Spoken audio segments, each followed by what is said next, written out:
Hello guys, welcome to back my channel. ये एक ऐसी दास्तान है जिसका एंड आपको हिला कर रख देगा। हॉलीवुड एक्सप्लेनर प्रेजेंट करता है हॉस्टाइल।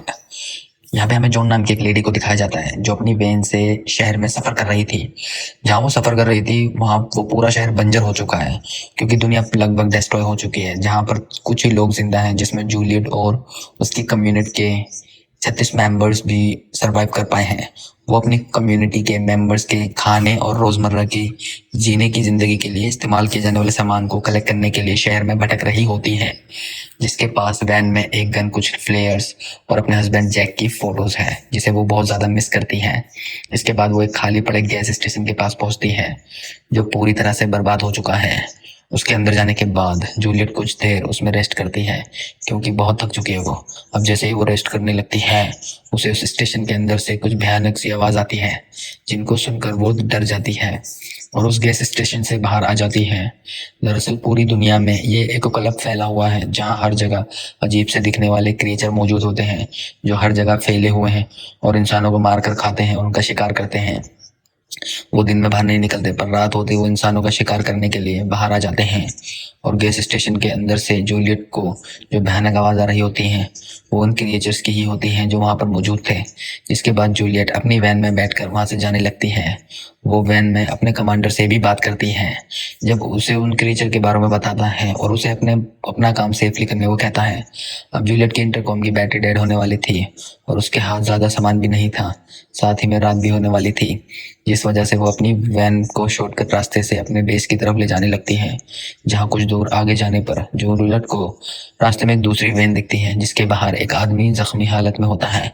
जिसके बाद जूलियट जाती है और वो उसे बताता है कि कल रात उसके ऊपर क्रिएचर ने हमला कर दिया था जिससे उसने इस वैन में बंद किया है। पर वो बहुत ज्यादा दर्द में होता है क्योंकि उसकी हालत बहुत ज्यादा खराब है। जो जूलियट को उससे मारने की कहता है क्योंकि अब उससे वो दर्द बर्दाश्त नहीं होता। पर जूलियट अपनी एक भी बुलेट वेस्ट नहीं करना चाहती थी क्योंकि उसे पता है कि उसका भी सामना उन खतरनाक क्रिएचर से कभी भी हो सकता है। इसके बाद वो उस जख्मी आदमी की वैन में जाकर उस क्रिएचर को गन से मार देती है और जरूरत का सामान इकट्ठा करके वहां से बाहर आ जाती है। पर तब तक वो आदमी मर चुका होता है। अब रात भी होने वाली थी इसलिए जूलियट जल्दी से अपनी वैन में बैठती है और फुल स्पीड में अपने बेस की ओर जाने लगती है। जहाँ रास्ते में अपने हस्बैंड की फोटो को देखने की वजह से डिस्ट्रैक्ट हो जाती है। जिसके बाद उसकी वैन रोड से उतरकर पलट जाती है और उसका एक्सीडेंट हो जाता है। जिसके बाद हमें सीधा एपोकलिप्स से पहले का सीन दिखाया जाता है जब दुनिया ऐसी नहीं थी। जहाँ जूलियट को एक आर्ट गैलरी में दिखाया जाता है जो फ्रांसिस बेकन की पेंटिंग को देख रही होती है। और तभी उसके पास जैक आता है। वो उसी आर्ट गैलरी का मालिक होता है जो उससे पूछता है क्या तुम्हें बेकन पसंद है। इस पर जूलियट उससे कहती है कि वो वेजिटेरियन है। असल में वो फ्री का खाना और ड्रिंक्स के लिए उस गैलरी में आई होती है। जो जैक भी समझ जाता है कि जूलियट को पेंटिंग्स की जरा सी भी नॉलेज नहीं है। जिसके बाद वो जैक को बता देती है कि बाहर बारिश हो रही है इस वजह से वो आई है। और जैक उसे कहता है कि ये कोई इत्तेफाक नहीं है और गॉड हमें मिलाना चाहते हैं इसी वजह से तुम यहाँ पर आई हो। पर जूलियट इन सब बातों पर यकीन नहीं रखती। जिसके बाद जैक जूलियट को एक अगली पेंटिंग दिखाता है। फिर जूलियट को भी अगली दिखाई दे रही थी पर जैक उससे कहता है इस पेंटिंग की अगलीनेस के पीछे की ब्यूटी को देखो। इसके बाद तुम्हें समझ आएगा कि ये पेंटिंग अगली नहीं बट बहुत ब्यूटीफुल है। अब हमें सीधा नेक्स्ट डे का सीन दिखाया जाता है जहां पर जैक जूलियट को अपने साथ अपने घर लेके जाता है। जहां जाने पर जूलियट बिल्कुल शॉक्ड हो जाती है क्योंकि उसका घर बहुत आलीशान है और वो बहुत ज़्यादा अमीर होता है। और उसके अपोजिट जूलियट बहुत ज़्यादा गरीब है। जहाँ वो दोनों बैठकर एक साथ ड्रिंक करते हैं और बातें करते हैं जिससे पता चलता है कि दोनों के पेरेंट्स नहीं हैं। पर कुछ देर बाद जूलियट को अजीब लगता है तो वो वहाँ से चली जाती है क्योंकि अभी कुछ देर पहले ही वो मिले थे। अब जैक का नाइस बिहेवियर देखकर वो उस पर थोड़ा शक करने लगती है इसीलिए वो वहां से चली जाती है जिसे जैक समझ नहीं पाता। जिसके बाद कुछ दिन बाद का सीन दिखाया जाता है जहां जैक जूलियट को एक बूढ़े आदमी के साथ देखता है जो रेस्टोरेंट में होती है। जैक उनका पीछा करता है जहाँ पर उसे पता चलता है कि जूलियट ये सब पैसों के लिए करती है। जैक को उसके लिए बुरा फील होता है। इसके बाद वो उसका पीछा करते हुए उसके घर तक पहुंच जाता है जहाँ कुछ गुंडे उसके घर के बाहर खड़े होते हैं जो रेंट न देने पर जूलियट को परेशान करने आए थे। वो उसके साथ बदतमीजी करते हैं पर जैक उसकी मदद करता है और वो दोनों जूलियट के रूम में आ जाते हैं। जैक जूलियट के घर के मालिक को पैसे देता है और वहाँ से चला जाता है। इसके बाद जैक जूलियट से कहता है कि वो उसकी मदद कर सकता है, पर जूलियट उस पर गुस्सा करती है और उसे सुनाने लगती है। वो उसकी बेइज्जती करती है और जैक को वहाँ से जाने के लिए कहती है, जिसके बाद जैक चुपचाप वहाँ से चला जाता है। अब कहानी में कुछ दिन बाद का सीन दिखाया जाता है, जहाँ जूलियट जैक के घर आती है। इसकी हालत बहुत ख़राब है। उसके चेहरे, उसके शरीर पर जख्मों के निशान हैं जो उन्हीं गुंडों ने उसे दिए हैं। वो घायल होती है, जो जैक को अपनी इस कंडीशन के बारे में बताती है, जहाँ जैक उसका पूरा ख्याल रखता है और उसकी हर एक चीज़ में मदद करता है, क्योंकि वो जूलियट से सच्चा प्यार करता था। पर जूलियट को ये बात नहीं पता थी कि वो उसे कितना प्यार करता है। और एक दिन ठीक होने के बाद जब जूलियट फिर से ड्रग्स लेने जा रही होती है, तो जैक उसे रोकता है, क्योंकि वो जूलियट को इस ड्रग एडिक्शन से छुटकारा दिलाना चाहता था। लेकिन जूलियट जैक के सामान को तोड़ने और फेंकने लगती है, पर जैक उसे शांत करता है और गले लगा लेता है। और जिसके बाद जैक जूलियट के खातिर शहर के बाद एक घर लेता है, क्योंकि वहाँ वो ड्रग से सुरक्षित रहेगी और उसे कंट्रोल करने में मदद मिलेगी। इसके बाद वो दोनों वहाँ पर खुशी खुशी रहने लगते हैं। और एक दिन जूलियट जैक को गुड न्यूज़ देती है कि वो प्रेग्नेंट है, जिससे वो दोनों बहुत ज़्यादा खुश हो जाते हैं। पर जब डिलीवरी का टाइम आता है तो बच्चा मरा हुआ पैदा होता है, जिससे वो दोनों टूट जाते हैं, खासकर जूलियट। जैक को ये बात अच्छे से मालूम थी कि ये सब सिर्फ जूलियट की ड्रग एडिक्शन और बैड हैबिट की वजह से हुआ है, पर वो उसे कुछ नहीं कहता, क्योंकि वो भी इससे बहुत ज़्यादा दुखी था। इसके बाद वो फिर से ड्रग्स एडिक्ट हो जाती है और पहले से भी ज़्यादा नशा करती है। जूलियट रात रात भर बाहर रहती थी, जिसे जैक बाहर ढूंढ कर वापस लाता था, क्योंकि वो उसकी बहुत केयर करता था। पर एक दिन जब वो कार से घर जा रहे होते हैं, तो उनके बीच बहुत ज़्यादा बहस होती है। जूलियट जैक को ही उसके बच्चों को जिम्मेदार बताती है, जिसे सुनकर जैक बहुत ज़्यादा गुस्सा हो जाता है और निराश होकर कार से निकलकर मेट्रो की ओर जाने लगता है। जूलियट भी एक बार में आकर ड्रिंक करने लगती है, जहाँ कुछ देर बाद उसके पास जैक के नंबर से कॉल आता है, जिसे वो पिक नहीं करती। पर वो टीवी में देखती है, जिसमें ये बताया जाता है कि शहर में मेट्रो के पास केमिकल अटैक में लगभग 40 लोगों की जान चली गई। तो वो बहुत ज़्यादा डरने लगती है और जैक के बारे में सोचने लगती है। और तभी उसके पास फिर से जैक के नंबर से फ़ोन आता है, जहाँ कोई स्ट्रेंजर से बताता है कि उसकी हालत बहुत ख़राब है, पर वो भी जिंदा है। जिसके बाद जूलियट सीधा हॉस्पिटल जाती है और जैक को देखती है, जो कि एक रूम में आइसोलेटेड है, जो अब कुछ भी नहीं बोल सकता। जिसे देख अब जूलियट को पछतावा होने लगता है।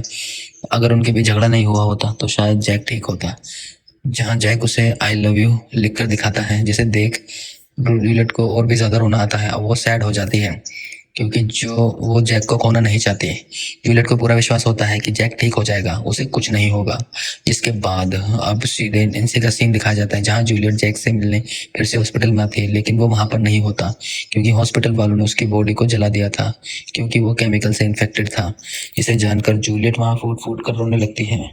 उसे जैक की बहुत ज़्यादा याद आती है। वो उसके साथ बिताए हर मोमेंट्स को याद करती है, और उसे जैक की अहमियत का पता चलता है कि वो उसका कितना ख्याल रखता था। और उसको जाने के बाद जूलियट अब फिर अकेली हो गई है। जिसके बाद कहानी दोबारा प्रेजेंट में आती है, जहाँ जूलियट को होश आ चुका है और वो अपनी ही वैन में फंसी हुई है। उसका पैर वैन में अटक चुका है। वो हिलने की कोशिश कर रही है, लेकिन हिल नहीं पा रही। इसके बाद वो अपनी गन को देखती है, जो गाड़ी के बाहर पड़ी है। वो एक केबल वायर से अपनी तरफ से उसे खींचने लगती है, पर कोई फायदा नहीं होता।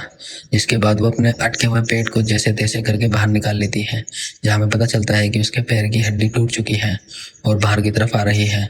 जिसके पर वो अल्कोहल डालती है और हाथ से दबाकर अपनी हड्डी को अंदर कर देती है, जिससे उसे बहुत ज़्यादा दर्द होता है। पर वो कंट्रोल कर कर अपने पैर पर पट्टी बांध देती है।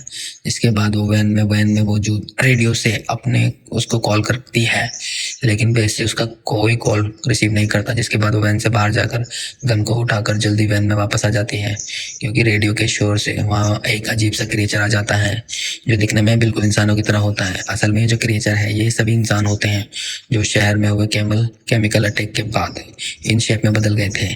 जिसके बाद अचानक से जूलियट को अपने टैब से रेडियो पर आवाज़ आती है, जिसे जूलियट बंद कर देती है, क्योंकि वो क्रिएचर आवाज़ की तरफ अट्रैक्ट होते थे। पर उस क्रिएचर ने रेडियो की आवाज़ सुन ली थी। इसके बाद वो वैन की ओर आने लगता है। तभी जूलियट उस रेडियो को ऑन करके वैन से बाहर फेंक देती है, जिससे वो क्रिएचर उस रेडियो की तरफ जाने लगता है और उसे उठाकर कहीं और फेंक देता है। इसके बाद जूलियट वैन से कुछ ग्लो स्टिक उठाकर बाहर फेंक देती है ताकि वो रेडियो तक पहुंच सके। उसे रेडियो मिल जाता है। तब तक वो क्रिएचर जूलियट को देख लेता है, जो उसका पीछा करने लगता है, जिससे बचकर वापस वैन में छिप जाती है और एक गन लेकर उसको वहां पर वेट करने लगती है। पर वो पीछे से आ जाता है, जो जूलियट को पकड़ लेता है। लेकिन जूलियट वैन के एक्सीलेटर को दबाकर उसको डरा देती है, जिससे वो थोड़ी देर के लिए पीछे हट जाता है। लेकिन कुछ देर बाद वो फिर से वहां पर पहुंच जाता है, जो जूलियट पर हमला करता है। लेकिन जूलियट उसको इस बार गन से शूट कट करके अपने से दूर कर देती है और एक बार फिर से रेडियो ऑन करके कांटेक्ट करने का ट्राई करती है, जहां उसकी बात उसके बेस के लोगों से हो जाती है, जो जूलियट से कहते हैं कि वो अपनी वैन में लोकेटर लगे को ऑन कर दे, जिससे कि हम अब तुम तक पहुंच जाएं और वहां पर पहुंचकर हम तुम्हें बचा लेंगे। जूलियट उसको ऑन कर देती है, जहां एक तरफ उस क्रिएचर को अपने से दूर रखने की पूरी कोशिश करती है, पर फिर भी वो उसकी वैन के आगे का शीशा तोड़ने में कामयाब हो जाता है। जिसके बाद वो सीधा जूलियट की तरफ बढ़ता है, पर सही वक्त पर जूलियट वैन की हेडलाइट ऑन कर देती है, जिससे बचने के लिए वो क्रिएचर वहां से चला जाता है, क्योंकि ज्यादा लाइट उनके क्रिएचर्स को पसंद नहीं है। इसके बाद वो फिर से रेडियो पर बात करने की कोशिश करती है, जहाँ उसके लोग बोलते हैं कि वो सभी डेंजर जोन में फंसे हुए हैं, यहाँ पर बहुत खतरा है, इसलिए हम अभी नहीं आ सकते, पर वो कल सुबह तक सर्वाइव कर गई तो बचा लेंगे। इसे सुनकर उसकी हिम्मत पूरी तरह टूट जाती है। इसके कुछ देर बाद उसे उसी जगह पर एक दूसरी गाड़ी की आवाज आती है, जिसको देख वो आवाज लगाकर उन लोगों को मदद के लिए बुलाने लगती है, पर असल में वो चोर और गुंडे होते हैं, जो लोगों को मारकर उनका सामान लूटते थे। जिनमें से एक आदमी जूलियट के पास आकर उस पर हमला करने लगता है, पर वो क्रिएचर वहीं पर मौजूद होता है, जो उस आदमी को मारकर खा जाता है, जिससे जूलियट की जान बच जाती है और उस आदमी के बाकी साथी उसे वहीं क्रिएचर के साथ छोड़कर डर के मारे वहां से भाग जाते हैं। पर जूलियट अब और ज्यादा डरने लगती है और सुसाइड करने का सोचती है, क्योंकि वो उस क्रिएचर के हाथों नहीं मरना चाहती थी। इसके बाद वो फाइनली हिम्मत करके पेट्रोल कैन और फ्लेयर स्टिक लेकर वैन से बाहर आ जाती है और वैन से कुछ ही दूरी पर पेट्रोल कैन रखकर फ्लेयर स्टिक्स में आग लगा देती है, जिससे वो क्रिएचर उसकी ओर आने लगता है और उसके पास आते ही वो पेट्रोल कैन को शूट कर देती है, जिससे एक जोरदार ब्लास्ट होता है और वो क्रिएचर उस अटैक से बच जाता है। इसके बाद वो जूलियट के पास आकर उसे उठाकर दूर फेंक देता है, लेकिन इस बार जूलियट अपनी गन से उसे शूट कर देती है। उस क्रिएचर को गोली लग जाती है, जिसकी वजह से वो जमीन पे गिर जाता है और जूलियट भी वहां पर लेट जाती है, क्योंकि वो भी घायल होती है और थक चुकी है। और अब सुबह भी होने वाली है, जिसके कुछ देर बाद उस क्रिएचर को दिखाया जाता है, जो अभी तक मरा नहीं है, जो धीरे धीरे जूलियट की ओर बढ़ता है। जूलियट उस पर गन तानती है, पर अब उसकी गन में गोलियां नहीं है और देखते ही देखते वो क्रिएचर जूलियट के पास आ जाता है, जो उसके चेहरे को ठीक उसी तरह छूता है जिस तरह जैक छूता था। जूलियट समझ जाती है कि जैक मरा नहीं था, वो अभी तक जिंदा है और पूरे वक्त उसके साथ रहा। वो पूरी रात उसकी रक्षा कर रहा था। इसको जूलियट कुछ और ही समझ रही थी। जिसके बाद जूलियट को जैक की अगली पेंटिंग वाली बात याद आती है, जिसका मतलब जूलियट को अब समझ आता है। साथ ही में ये भी मान जाती है कि उन दोनों का मिलना किस्मत में था और जूलियट जैक से ये एडमिट करती है कि वो भी जैक से सच्चा प्यार करती है। वो दोनों इमोशनल हो जाते हैं, जिसके बाद जूलियट जैक और खुद को गन से शूट करके मार देती है, जिसके साथ ही कहानी यहीं खत्म हो जाती है। उम्मीद करते हैं आपको ये लाइफ सर्वाइवल स्टोरी पसंद आई होगी, जिसके अंदर हमें एक बहुत ब्यूटीफुल लव स्टोरी दिखी है, जिसमें एक ऐसा सच्चा प्यार दिखाया है जो मरने के बाद भी मुकम्मल हुआ। बाकी आप हमें कमेंट करके ज़रूर बताएं और सजेशन भी दे सकते हैं। और ये मूवी बहुत बढ़िया थी। ठीक है भाई, गुड बाय, सी यू। और तब तक के लिए आप देखते रहे हमारा चैनल।